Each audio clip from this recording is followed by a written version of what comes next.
Au départ de la ville de Sault Ste. Marie, de juin à octobre, le train touristique du canyon Agawa permet aux passagers d'entrevoir au cours d'une journée la splendeur des paysages du nord de l'Ontario, tout particulièrement à l'automne, quand la forêt boréale est parée de ses plus belles couleurs.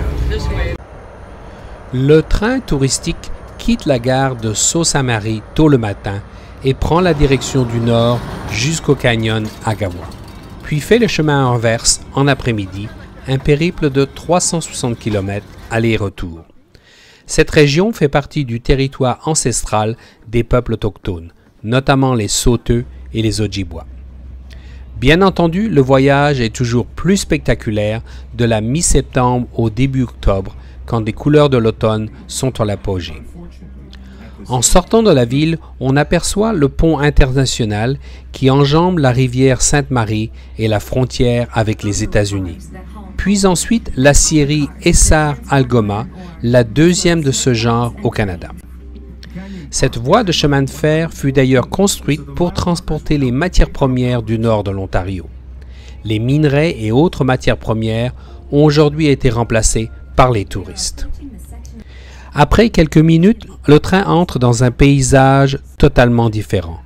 Une région appelée le bouclier canadien est formée de roches qui remontent à des millénaires et parsemée de lacs qui firent leur apparition à la fonte des glaciers. Ces paysages furent le terrain de prédilection des peintres canadiens connus sous le nom du groupe des Sept. Cette contrée, accessible seulement aux amateurs de longues randonnées en canot, est essentiellement peuplée de rapaces, d'orignaux, d'ours noirs et autres grands mammifères. Les bouleaux et les conifères jouent à cache-cache avec des lacs aux eaux poissonneuses. De temps à autre, on aperçoit au loin l'immensité du lac supérieur et les vistas qui bordent la route transcanadienne. Après environ 3 heures passées à bord d'un train confortable, équipé d'un wagon-restaurant où un copieux petit déjeuner et lunch sont servis, le train se présente à l'entrée du canyon. La descente vers le fond de la vallée est spectaculaire. Le convoi s'immobilise une fois arrivé au fond du canyon. Les passagers disposent alors d'un peu plus d'1 heure pour explorer à pied les 2 sentiers qui mènent à de très belles chutes d'eau. Un autre offre aux plus en forme des passagers une vue panoramique, à condition de ne pas avoir peur de grimper les quelques 300 marches qui mènent à ce magnifique point d'observation.